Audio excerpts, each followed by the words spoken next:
지금 사순절이 시작되는 주간입니다.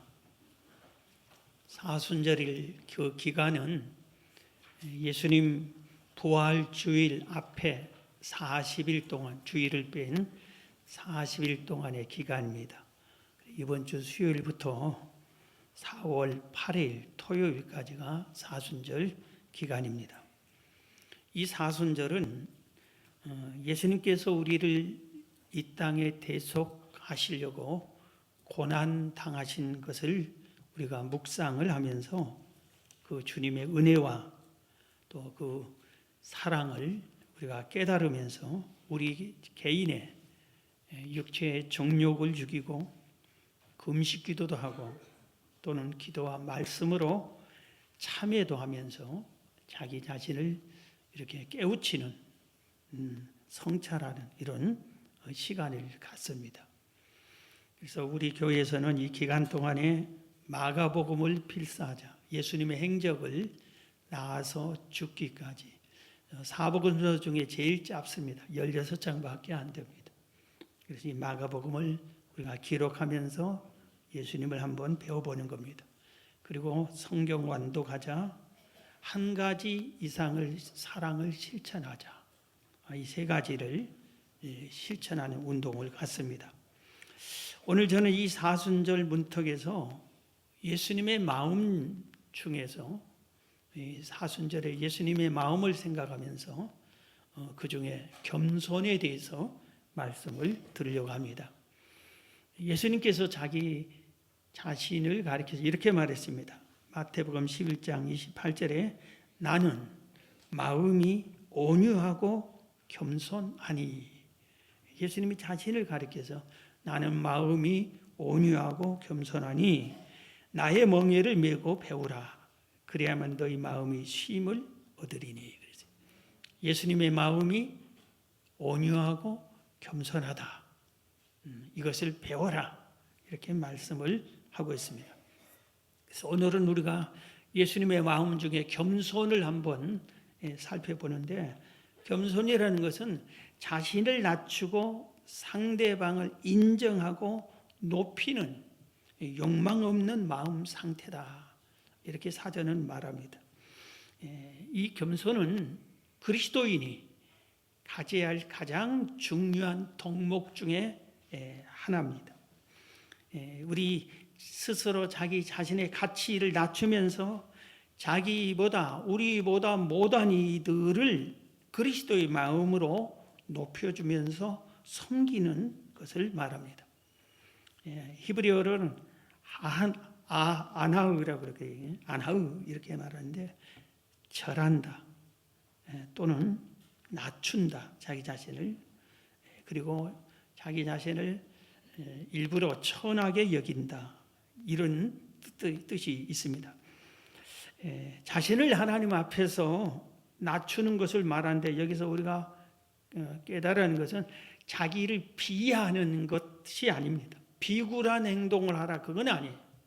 그래서 내가 떳떳하게 바르게 모든 사람들에게 인정과 사랑을 받을 만한, 존중받을 만한 그런 삶으로 살고 있지만, 그리고 사람들은 그렇게 인정을 해줘도 나는 내 자신을 낮추고 상대방을, 형편없는 사람일지라도 그를 높이고 존중해. 저 사람도 하나님이 이 땅에 보낸 하나님의 자녀다, 이런 자세로 그를 인정을 해 주는 것이다, 이겁니다. 사막교부라는 책이 있어요. 우리의 마음을 좀, 저는 그 책을 읽을 때마다 조금 정결하게 해주는 그런 것 같아요. 이 교부는 우리의 믿음의 아주 훌륭한 스승들을 그 시대의 교부라고 했는데, 아빠 안토니오 교부에게 제자들은 물었습니다. 겸손이 무엇입니까? 하고 물었습니다. 겸손이란 스스로를 다른 모든 사람보다 더한 죄인으로, 나는 저 사람들보다 더 죄인이다, 이렇게 생각하여 하나님 앞에서 아무 선한 것을 하지 않는 자로 스스로를 낮추는 것이다. 그래서 우리가, 저도 이거 크게 뭐인데, 내가 십몇 년 전에 수술을 받고 이거 죽는구나 하는 것을 깨달았을 때에 그 정신이 번쩍 들어요. 아, 주의 일을 더 했으면 좋을 텐데, 더 잘 섬겼으면 좋을 텐데, 그 생각이 강하게 이렇게 떠올랐습니다. 그런데 이제 알고 보니까 이 안토니오가 말하는 것이 바로 이런 생각이 겸손한 자의 생각이라, 제가 날 겸손하자고 한 것 같아요. 네, 그런 것이 떠오른다. 그렇게 해야 된다 하는 것을 말합니다. 안토니가 이렇게 말했어요. 그러면서 자기가 경험했던 걸 얘기하는데, 내가 이 땅을 보니까 영적으로 딱 눈에 보이는 것이 있는데 악마들이 그물을 사방에 던져놨어요. 그래서 예수 믿는 그리스도인들이 거기에 걸려서 빠져나올 수 없을 것 같아서 안타까워서 누가 저 악마의 그물에서 빠져나올까 했더니 주님께서 이렇게 말씀해 주셨어요. 겸손한 자다. 겸손한 자다. 악마는 우리를 얼루무에 걸려서 지옥으로 이끌어 가려고, 우리의 신앙생활을 무너뜨리려고, 삶의 모든 걸 무너뜨리려고 하는데, 올무를 막 쳐놓는데, 우리가 이 얼루무에서 이길 수 있는 길이 겸손한 삶이다 하는 것을 깨우쳐 줬습니다. 또한 한 원로 교부에게 또 어떤 분이 물었어요.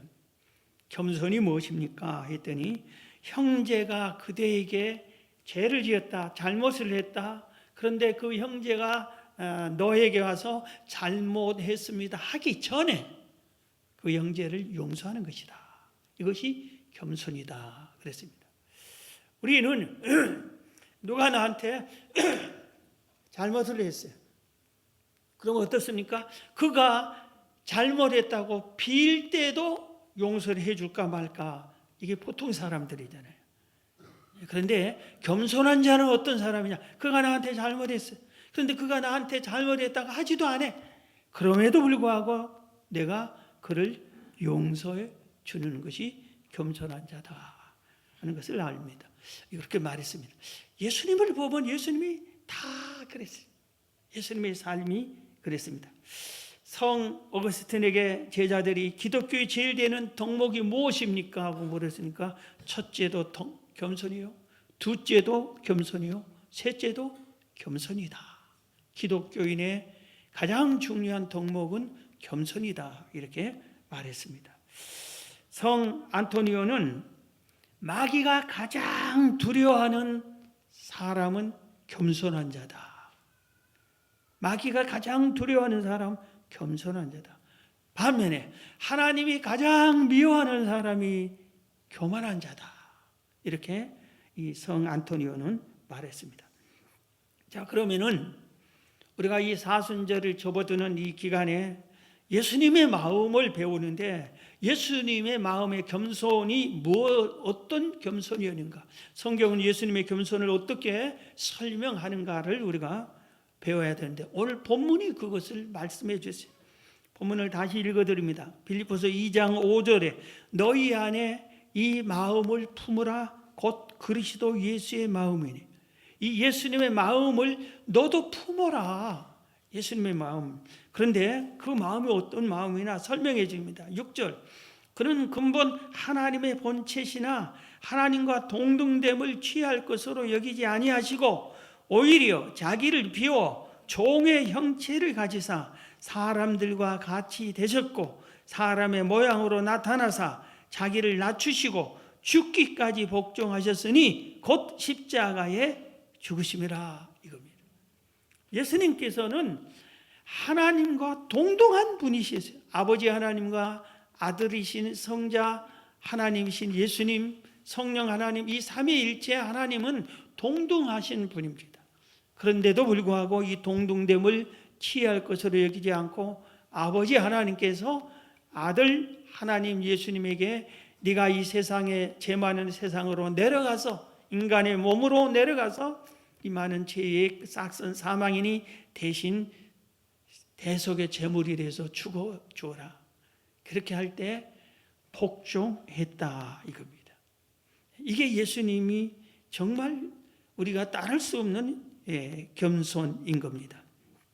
예수님은 가장 영광스럽고 존귀하신 성자 하나님이셨습니다.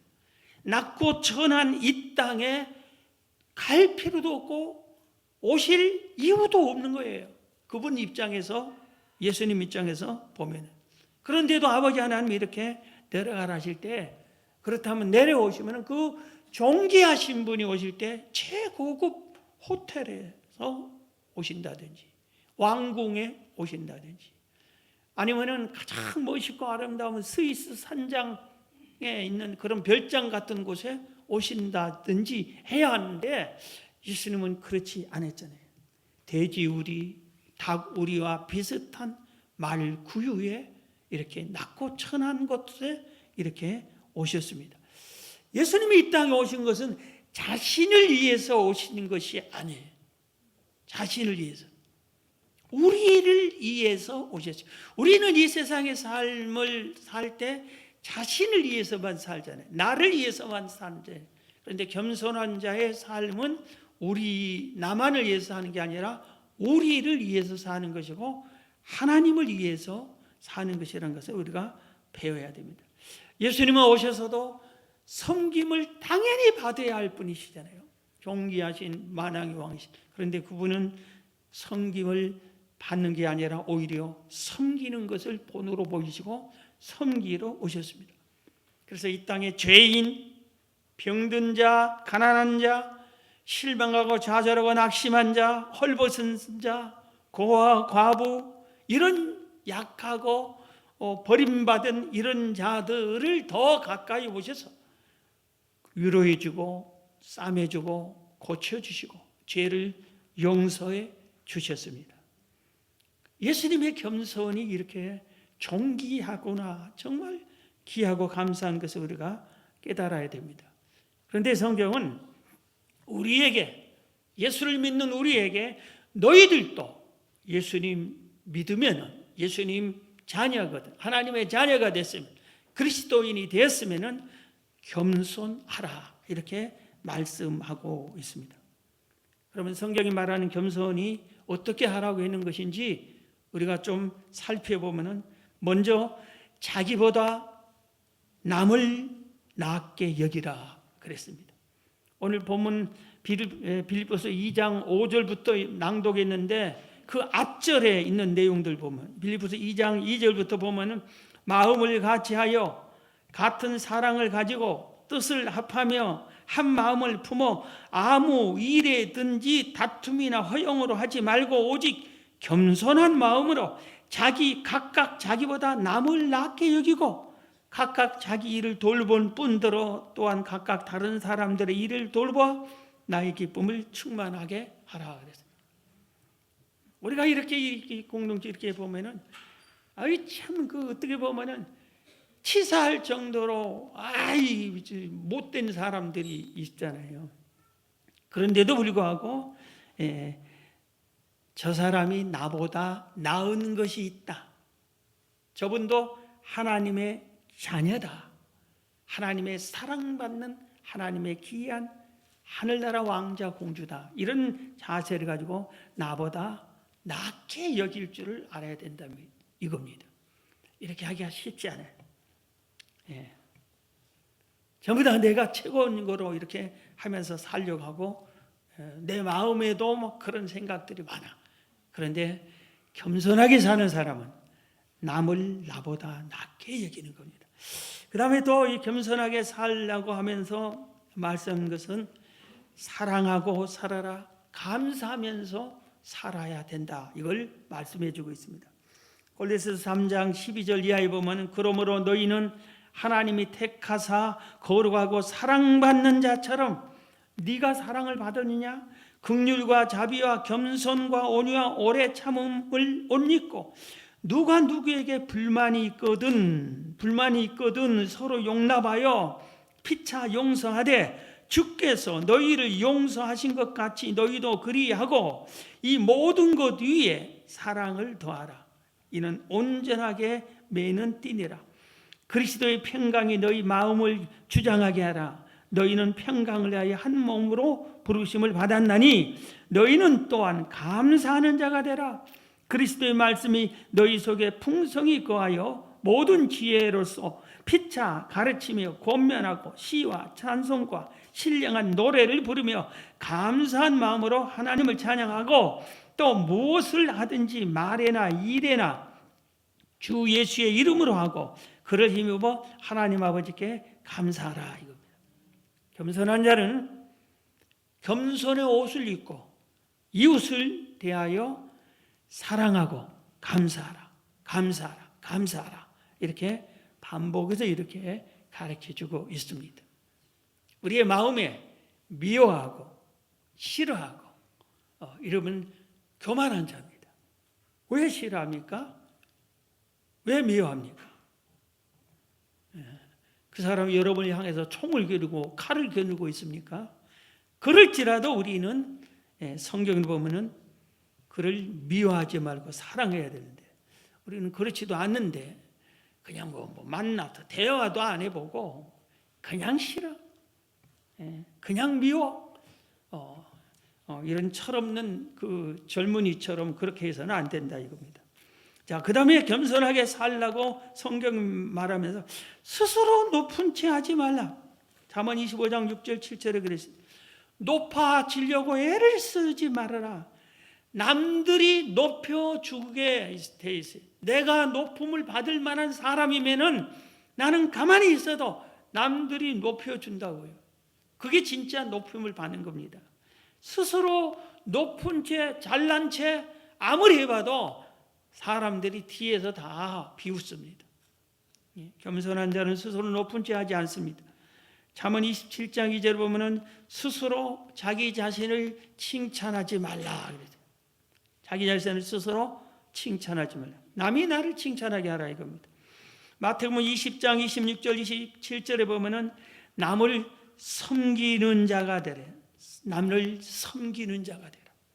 겸손하려면 남을 섬기라고 그래요. 우리가 이 세상에서 섬기는 일이 쉽지 않잖아요.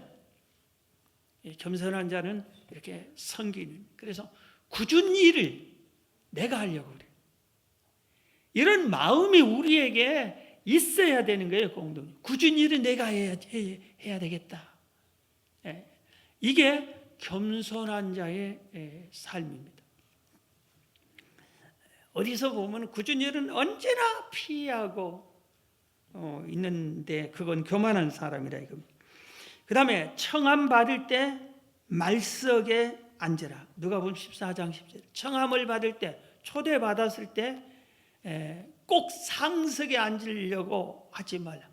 예수님이 그 비유로 말씀했는데 상석에 네가 앉았다가 진짜 높은 사람 오면은 여보세요, 당신 저리 좀 내려가세요. 이분을 상석에 앉혀야 되겠습니다. 그럴 때는 쫓겨난다. 그럼 무슨 망신이에요? 그렇게 상석에 앉아요. 어떤 분이 이렇게 긴 둥그런 탁자에 이제 손님들 초청했어요. 그런데 이 상석에 앉을 자격이 없는 사람이 일찍 왔어. 일부러. 그리고 그 상석에 딱 앉아버린 거예요. 사람들이 그 다음 때로 또 상석에 이렇게 앉았는데 진짜 상석에 앉을 사람이 늦게 왔어요. 그러니까 말석에 앉았어요. 그러니까 주인이 재치 있게 그 사람 옆으로 가서 앉았어요. 그러니까 상석이 말석되고 말석이 상석이 된 거예요. 오늘 이것은 그냥 자리는 옮기지 않았지만 실제로 좀 비켜주시겠습니까? 이런 수모를 당하는 경우가 있어요.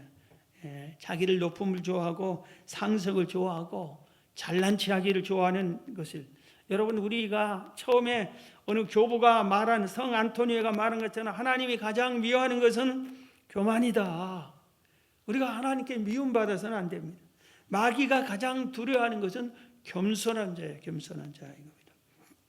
그 다음에 높은 데 마음을 두지 말라. 로마서 12장 16절. 그리고 자신의 한계를 깨닫고 하나님께 구하라. 한계를 깨닫고. 솔로몬이 그랬어요. 자기가 왕이 딱 되고 보니까 형제들이 수십 명이에요. 다윗의 아들이 수십 명. 그 중에서 자기가 딱 왕이 된 겁니다. 그런데 아버지가 보통 왕이 아니라 가장 위대한 다윗 왕이었잖아요. 자기가 왕위를 하는데 이게 아주 힘들어요. 너무나 부족한 것이 많아. 그래서 자기의 한계를 깨닫고 부족함을 깨닫고 하나님께 구합니다. 하나님은 저를 왕으로 세우는데 지혜가 부족합니다. 지혜를 주세요. 그래서 하나님으로부터 지혜를 얻었습니다. 우리에게 겸손하라고 하시는데 성경에 마지막 하나 더 말씀드리면은 서로 발을 씻어주라. 발을 씻어주는 일을 하라. 예수님께서 제자들의 발을 씻어줬잖아요.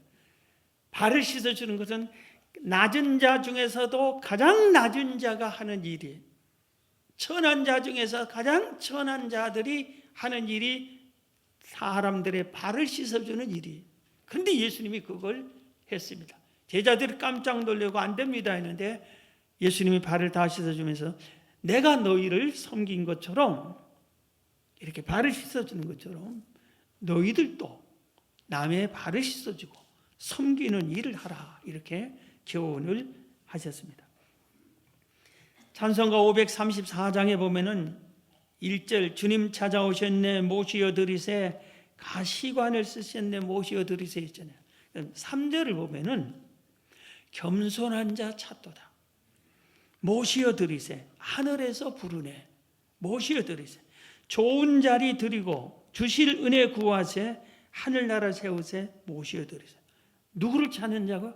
겸손한 자 찾도다. 예수님이 이 땅에 딱 지금 이 자리에 오면은 이 중에 누가 제일 겸손하냐? 겸손한 자를 찾으실 거예요. 예. 오늘 우리가 이 땅에 살면서 겸손해야 됩니다.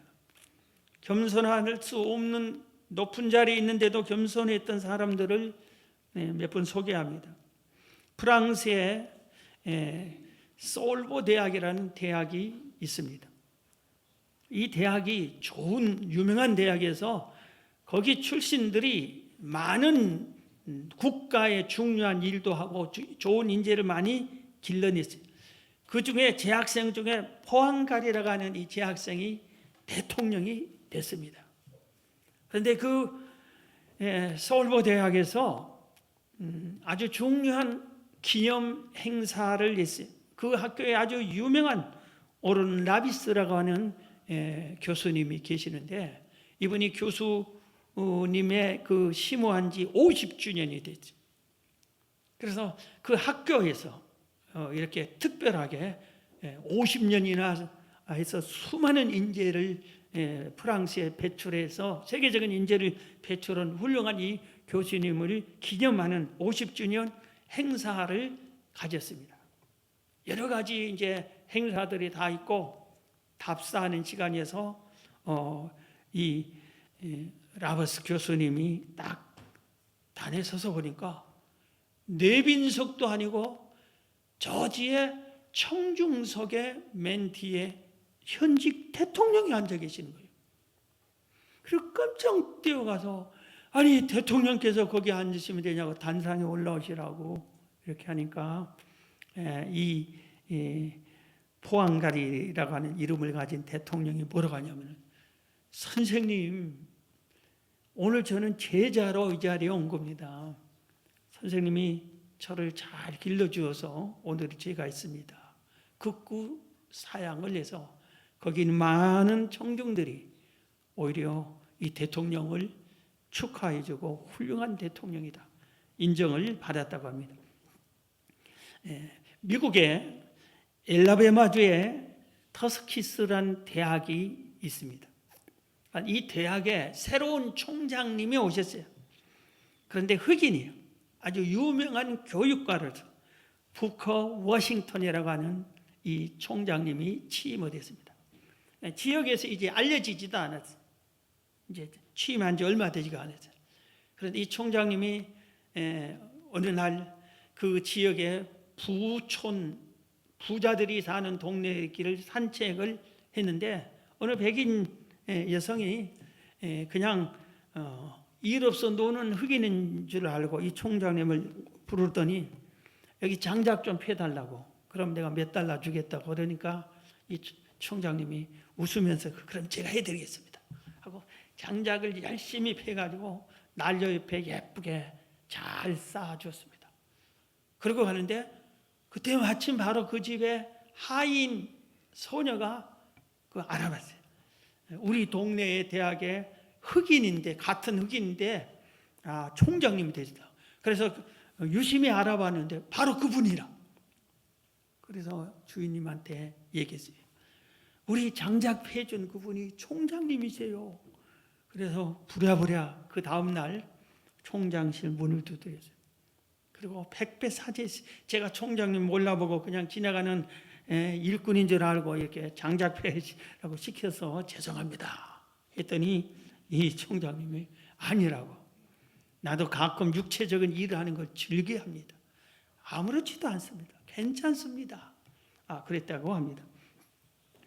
우리 지금 기독교가 하나로 쭉 오다가 중세 와서 우리 개신교가 종교 개혁을 일으켜서 신교, 구교로 기독교가 둘로 나뉘게 됩니다.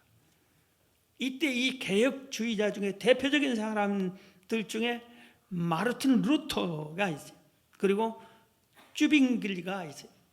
이 두 사람이 힘을 합해서 종교 개혁을 이렇게 이끌어 가는데, 처음에는 잘 이끌어 가는데 나중에 교리적인 문제에서 이렇게 갈등이 막 생겼어요.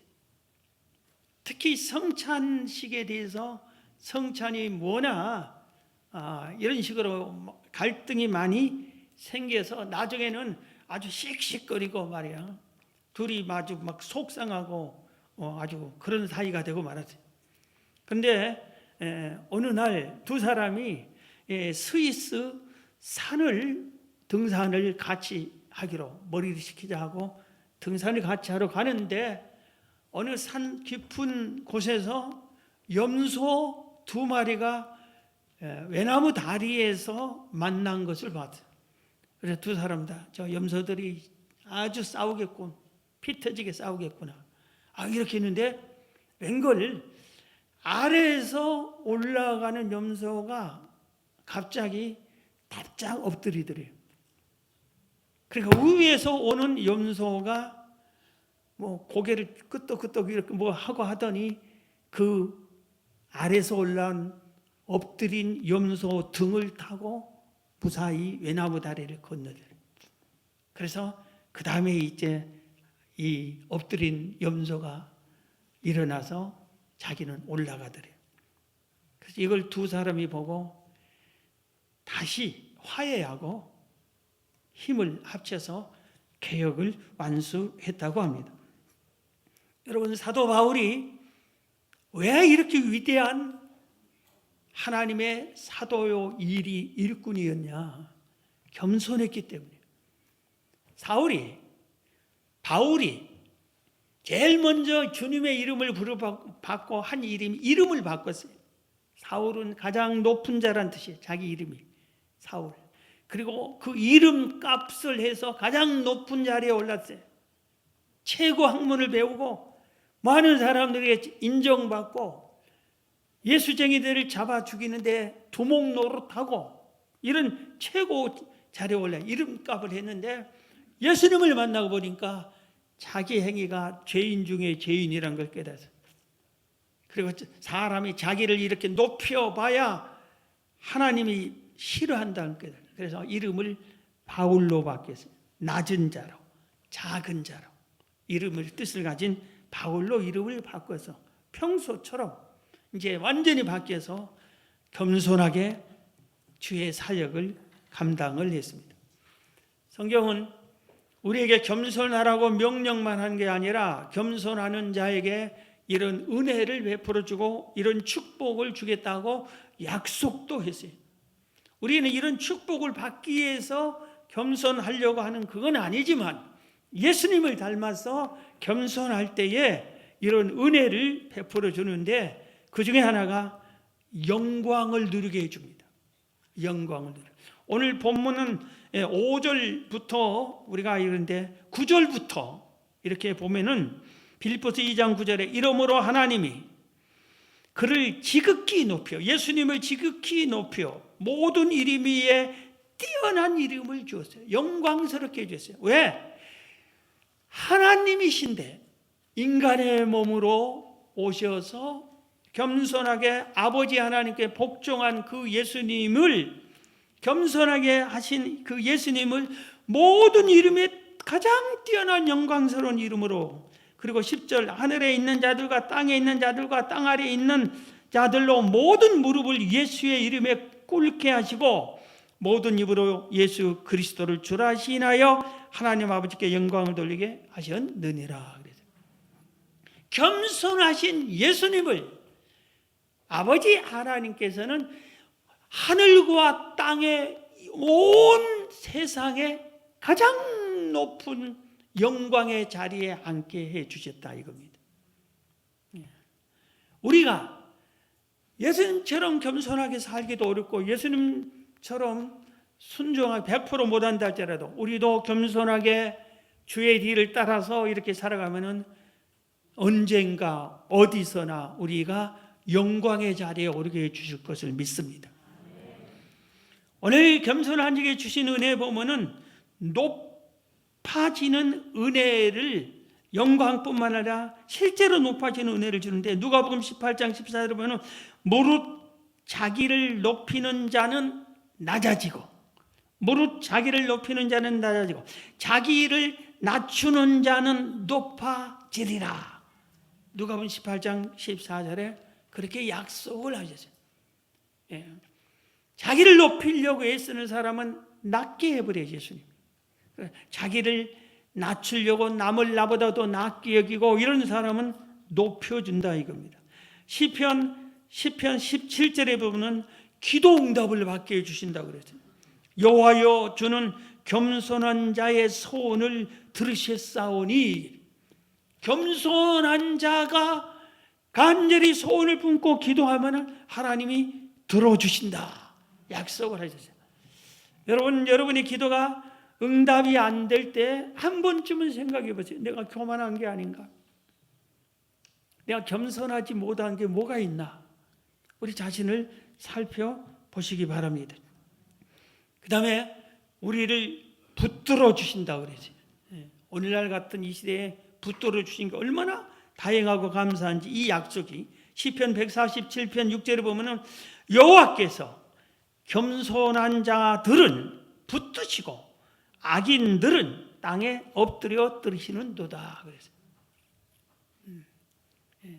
가만히 있어도 하나님께서 겸손한 자들은 붙들어 주셔서 넘어지지 않게 하시고 이기게 해주시고 영광을 누리게 해주신 거예요. 그러나 악인은 하나님께서 넘어뜨립니다. 자기가 아무리 영광스러운 자리에 서려고 해도 하나님이 무너뜨려 버린 겁니다. 그 다음에 존귀함을 얻게 해주신다. 잠언 15장 33절에 여호와를 경외하는 것은 지혜의 훈계라, 겸손은 존귀의 앞잡이다. 겸손은 존귀의 앞잡이다. 겸손은 존귀의 앞잡이다. 여러분, 우리가 천덕꾸러기로 인생을 살지 말아야 되잖아요. 우리가 존귀함을 인정을 받아야 되잖아요, 사람들에게. 그런데 어떤 사람이 존귀함을 받느냐? 겸손한 자. 그럼 어디에 가든지 겸손한 사람에게 존귀함을 받아요. 어느 곳에 가도 존귀함을 얻습니다. 아주 우리가 가장 좋아하는 것이 있어요. 잠언 22장 4절에 보면 겸손과 여호와를 경외함의 보상은 재물과 영광의 생명이니라. 겸손에 하면은 하나님께서 재물도 주고 영광도 얻게 해주신다. 겸손하게 사는 사람, 겸손하면서 여호와를 잘 경외하면은 하나님께서 이 땅에 사는 동안에 재물을 주십니다. 여러분이 혹시 자꾸 재물이 손해를 본다, 재물이 모아지지도 않는다, 피해를 본다, 이렇게 보면 여러분, 내가 교만한 게 아닌가 한번 우리가 살펴봐요. 여호와를 제대로 경외한 거, 내가 잘못 경영한 게 아닌가? 우리가 한번 살펴봐야 됩니다. 그 다음에 하나 더 말씀드리면은 겸손한 자에게는 분노의 날에 숨겨주신다 그랬어요. 분노의 날에. 스바냐 2장 3절에 여호와의 규례를 지키는 세상의 모든 겸손한 자들아, 너희는 여호와를 찾으며 공의와 겸손을 구하라. 너희가 혹시 여호와의 분노의 날에 숨김을 얻으리라. 분노의 날에 숨김을 얻으리라 그래서 오늘날 같이 전쟁도 일어나고 지진도 일어나고 하루에도 수번 사건 사고도 많이 나고 이런 것을 볼 때 우리들이 지켜주시고 붙들어 주시고 숨겨 주시는 이런 은혜를 우리가 입어야 되는데, 이런 은혜는 겸손한 자입니다. 여러분이 이 사순절 기간에 겸손하셔서 이런 은혜를 꼭 누리시길 축원합니다. 여러분 마음속에 내가 이 사순절 기간에 어떻게 보낼까? 여러분 겸손한 그리스도인이 되시기 바랍니다. 예수님을 닮는 겸손한 성도가 다 되시기를 주의 이름으로 축원합니다.